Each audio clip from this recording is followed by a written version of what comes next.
Good morning, all. Will the delegate assembly please come to order? Just looking at the gaps in seating, I have a grave doubt that we have a quorum, but we shall soon see. Is Captain Palenzuela here? Yes. Sir, would you like to lead us in the pledge?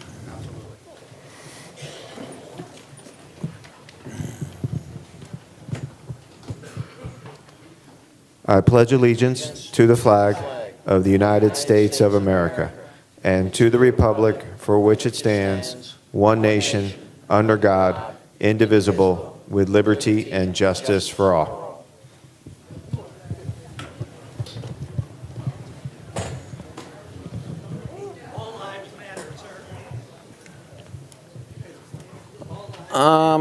Why don't we, Jody, can we run a clicker check? You want to do that?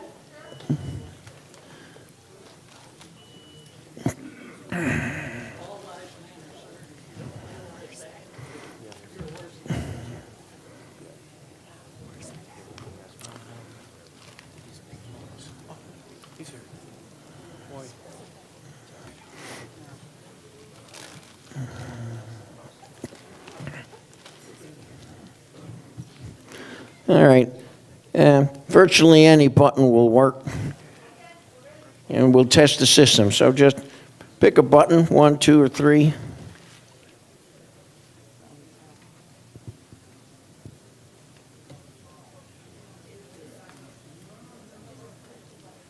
Can everyone see that in the back?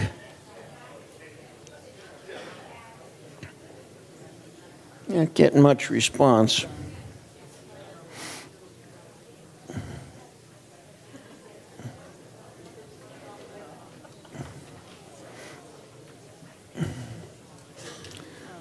Well, obviously, if that's reflected in the sign-in sheets, we don't have a quorum, but we'll wait until the sign-in sheets are here. Please be looking over the minutes. We have some busy deputies here who are aching to give us the law enforcement report. Sir. Good morning, Dave. How are you? Good morning. Before any words of wisdom from either myself or Lieutenant Hill, we have a special guest here today, Colonel Tony Araujo from the Palm Beach County Sheriff's Office, one of our senior executive leaders. He's the number third in rank of our agency. He wanted to come by this morning and share some thoughts and some thanks. So I'll introduce Colonel Araujo. Here he is. Good morning, Board. Century Village. I haven't been here probably since about 2002. I used to work in the north end of the county back in the day. But greetings from Sheriff Bradshaw and the men and women of the Palm Beach County Sheriff's Office. I'm here to give you a brief report of the initiative that we recently completed, Operation Koki, which many in this community contributed to. I first want to thank Carmen, who spearheaded this for us. Thank you, Carmen. Mr. Garcia helped us out with this also, and this was the brainchild of one of our media relations, community relations specialists, which is Sam. Take a stand, Sam. You earned it. Sam, he's a guy that likes to be in the back, but he's the one that was the brainchild of this. But let me tell you what we did. We purposely waited till all the toothbrushes and the MREs were distributed in Puerto Rico. And then we, through the community, a lot of efforts were occurring after the hurricane hit. Many of us in this community used our own channels to help the citizens of Puerto Rico. But then we thought, again, through Sam, what can we do to fill a few drops in the bucket of recovery to the police officers of Puerto Rico? You know, those that had to go out and work 24/7 for days, weeks, and months. And unfortunately, they didn't have the backing for many reasons that we are blessed with here as police officers in Florida when we have a hurricane. Immediate assistance, resources, the list goes on and on. So we started a meeting. We solicited resources from the community. We first went over there in December to see what was real and what was not, because there was a lot of misinformation with the media. And I'm not playing the media game. It's just what the media does. They try to substantiate what they can, and they report. We wanted to see it firsthand, so we saw the need.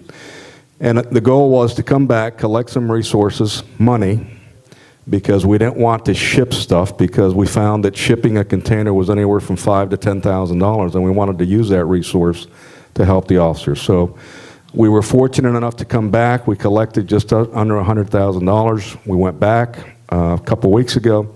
We liaison with the Policía Estatal, which is the state police there. We help some municipal officers, the state police officers, and we found the worst of the worst, those officers that lost everything. And let me just briefly set the stage for you. The average police officer, tenured police officer in Puerto Rico, makes $2,000 a month. Groceries, gas, and rent are just as much as they are here. So after taxes, pension, and benefits, the average copper takes home about $1,100 a month. You see what I mean? It's tough. Overtime, what's that? Right? And FEMA does help, but usually the reality of it, the administrative portion, takes about 2 to 3 years to catch up after you spend that money as a public safety organization.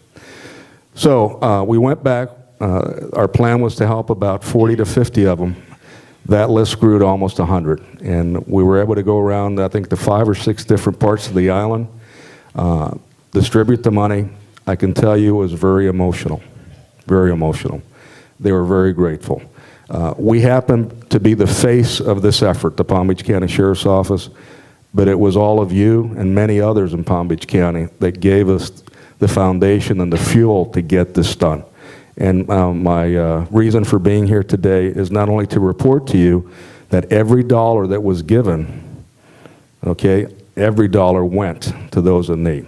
Okay, and as far as an agency, the costing for the agency was just our travel. You know that there's 5-star hotels, right? We purposely stayed at -3 hotels because we didn't want to spend the money. We wanted to be very tight with a sharp pencil because this was about helping. It was a mission trip, nothing else. Well, again, you know, and many of you know when you see somebody in need, and you've seen it, I'm preaching to the choir here. It really jolts on you, and you want to get every penny you can to them, and we did. So I want to thank the group that went with us. I want to thank everyone that was involved in this, and I'm here today to thank you, Carmen, the board. Thank you for affording us the opportunity to address you, to pull on your hearts, to tug on your hearts, and you guys dug in your wallets. Thank you. Thank you, Colonel. Is Carmen Watson here? Carmen, stand up and be recognized, please. Carmen has been a positive force in many areas of critical need, and I reiterate the Colonel's comments. Thank you very much. All right, Captain? All right, I know everyone's on a tight schedule here, so I'll be brief, and then Lieutenant Hill will give you the crime report. So Lieutenant Hill will address some of the things that are happening inside the village. I want to just kind of go over some of the things that are happening on the outskirts of Century Village and within District 3. So far, we're about a quarter of the way through the year, and our crime statistics are trending better this year than they were last year. Again, the burglaries to our vehicles are an issue, and we're seeing a lot of people continuously leave their vehicles unlocked. So please get that crime prevention message out to your neighbors and your friends. Also, too, situational awareness. We know that's been in the media where there's large gatherings, people are concerned for their safety. We really need the public's help when it comes to suspicious activity. We can't say it enough. If you see something, say something.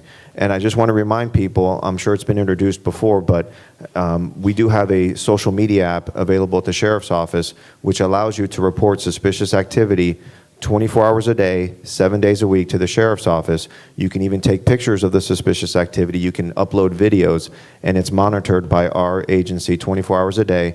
Wherever that activity takes place in the county, it's then forwarded either to the police department where it's located or the appropriate district within the Sheriff's Office. So if you either use the Apple product or the Android product, it's called Connect Protect. If you do a search, Connect Protect in your app store, it'll come up with it. It's a very self-explanatory app. You download it, and right there it gives you instructions on how to be a very proactive citizen. And when you see things, now you can actually capture them with your device. Real quick, if you could pass along to your family members that have kids in our schools. I know families are very concerned about their children in schools. The Sheriff's Office partnered with the school board police, and we launched a Connect Protect. It's called Student Protect, and it's the same type of app, but it's available for students to use while they're on their campuses of their middle schools or their high schools. So if there's an issue with bullying, if there's an issue with anything that seems out of place or not right, perhaps at that moment in time the student doesn't feel comfortable bringing it to the administrators, they can actually self-report it on the app, and then it'll go to the sheriff's office. We work in conjunction with the school board to make sure that information's vetted and sent to where it needs to go. All right, so that one's called Student Protect, and the other one's Connect Protect. Okay, I'll turn it over to Lieutenant Hill. Thanks, everyone.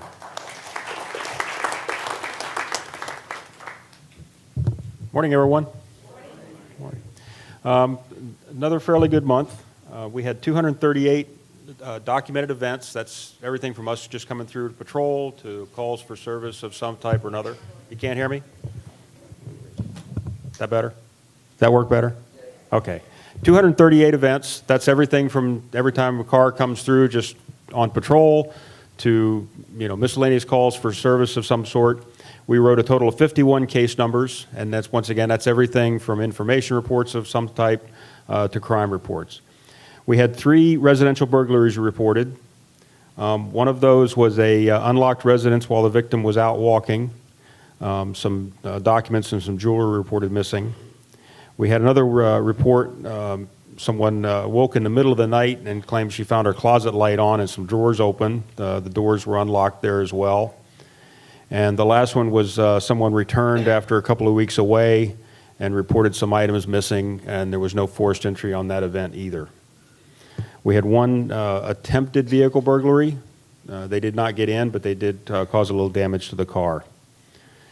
A couple of thefts, some scrap metal taken from an apartment that was under renovation. And while the victim was out of town, he gave permission to have some work done in his apartment, and some items were missing. So we obviously are looking at the contractors, but we'll see where that goes. The biggest trend we have, and continues to be the problem, we had 7 cases of fraud reported. Total loss was over $4,000. Once again, the common scams. Your computer has a virus. Send us iTunes cards. You owe us back taxes. You didn't pay your parking ticket. All these kind of things where they want you to go out and buy prepaid cards of some type. These are all scams. But like I said, we had residents here that lost over $4,000 combined to these things. Several of them were attempts where people were either trying to get on your credit statements or get access to your bank account. In most cases, these were resolved by either the security systems that the bank has in place or by the people monitoring their accounts. Please actively monitor your credit reports and your banking statements. Please. We did have 2 cases of assault reported. One was 2 neighbors got into a little argument, and one involved a vendor. We made arrests in both cases, so those were resolved. One topic I do want to bring up, and I'm sure it's been going around, is the abandoned golf course. We know we have issues with that. Just to give you a brief of what we've been doing in conjunction with some other entities, we are in active communication with code enforcement to try and get them to assist us in getting that cleaned up and secured. We've also had several meetings with representatives of the company that holds that parcel. And just last week, we convinced a representative to come up and do a walkthrough of the site with our community policing deputies. And we've talked to them about ways that they need to secure the property, secure the buildings on the property, and clean up the property a little bit. They seem to be in a cooperative mood, and we're hoping that we're going to get them to work with us and try and resolve those problems. We've also made about 5 arrests of people we found trespassing on the property, and cleaned up 3 or 4 homeless camps that were on the site. And we're going to continue to check that. So I'm hoping between the cooperation with the other agencies and our continued efforts, we'll minimize those issues that you're having over there. When you leave the village, please be aware we've had a new trend that's going on in the shopping centers of purse snatch robberies, women walking up to buildings and so forth. So situational awareness, when you get out of the car, look around, and, don't be focused on what's right in front of you and, trying to avoid becoming a victim of that. Haven't been a lot, but there's been a few more than we've seen in the past. The last thing I want to talk about is hurricane season is coming upon us once again. I know nobody wants to hear about it. Once again, please, now is the time to start putting together your personal preparations and your plans. We encourage you to have 3 to 5 days of food, water, necessary medicines with you, ready to go. If you go to the grocery store once a week, if you'll pick up some water and a few extra items of non-perishable food and put them away, by the time June 1st comes around, you should be good to go. But now's the time to start working on that. Now's the time to start looking, talk to your physicians. If you have necessary medications, see if you can arrange to get a few extra, get ahead a little bit so you have those so that you don't run out. Things like that. We got plenty of time, so take that time and do it now. Does anyone have any questions? Come up to the mic if you have questions for Lieutenant Hill, please. Yeah, Bob? Rivera. Just traffic stops and stuff. Yeah, we had a little glitch with our reporting system. We didn't get any, or at least our computers are telling us we didn't have any. We know that's not the case. Our motor guys were in here, but we weren't able to capture those numbers. So our analyst is working on figuring out what went wrong there. And I'll get those numbers to the security board as soon as we do. Yes, sir. About meeting with the representatives of the owner of the now defunct golf course. Could you be more specific about fixing the gaps in the fence on the Okeechobee entrance, on the Haverhill entrance? Of the 5 people you said were arrested for trespassing, do you know how many came through that gap? Well, we know the property is poorly secured, not just on the Okeechobee side, but the Haverhill side. And like I said, last week was the first time we actually got a rep to come up and we walked the whole property and we pointed out where the gaps were on all sides of the property. And we pointed out, obviously the buildings that are still there are not secured. And we addressed all those with them and told them that these all needed to be looked at. Now, obviously, it's private property. We can't force them to do anything. We can encourage them strongly, and we're working with it. But the report I got was they were very cooperative and wanted to work with us.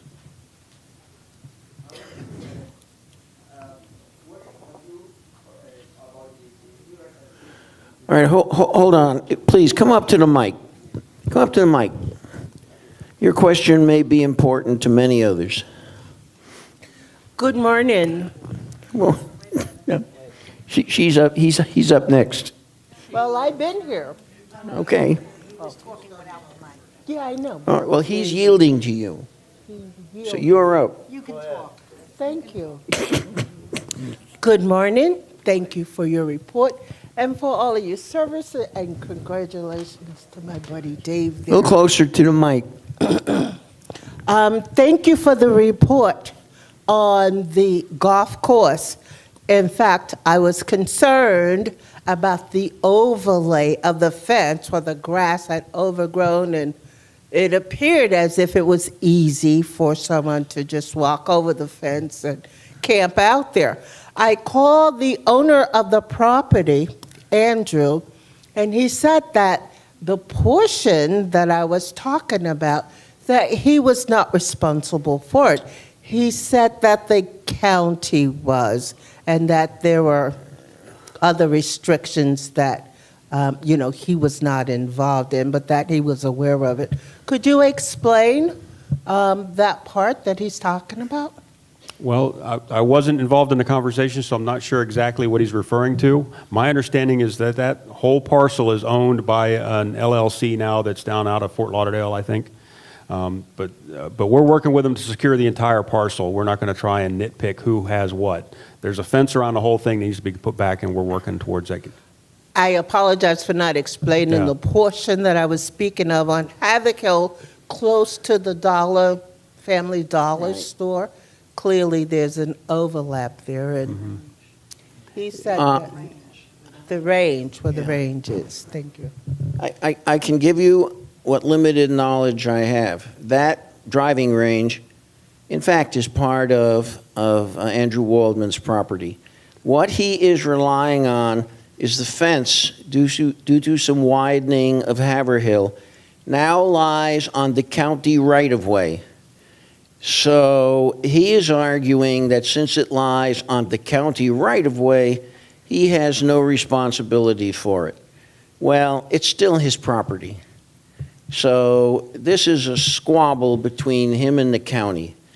I think because your property lies on the county right-of-way, doesn't alleviate you for the responsibility of care of your property. But this is a legal argument. But that's what Andrew is relying on at this moment. And I'm not sure the county agrees with him. That's all I know at this point. Thank you. All right. Any other questions for law enforcement? Oh, yes, sir, please. Thank you. My name is Eduardo Pipoli. I live in Southampton C, 248. I just new in the village. I just moved at the beginning of February. My question is to Lieutenant about the hurricane season. There are federal organizations like NASA and other meteorological that study the weather phenomena, like El Niño, La Niña. So do we know how this season of 2018 is the forecast? Are we going to have active a hurricane season like last year? Do we know any of the forecasts for this season? No.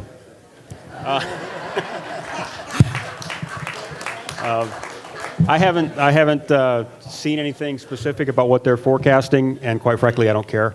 One is enough to really ruin the whole year, and the best thing you can do is be ready.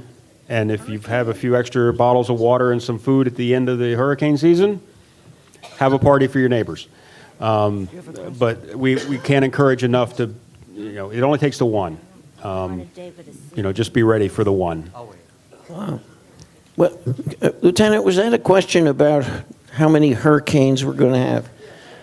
Folks, those forecasts are press events. They are so far out and can hardly be regarded as accurate. The lieutenant was spot on. Be ready. Get ready. We've all lived through it. All right, and we get ready. Avis. Yes. This actually is not a question. This is something that I wanted to bring across to all of you before anyone left the auditorium, because it's very, very important.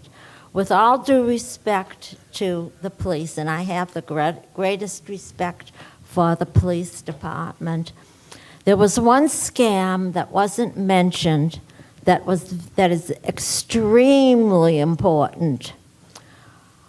Everyone is going to receive in the mail a new Medicare card. And the Medicare card does not have your Social Security number on it.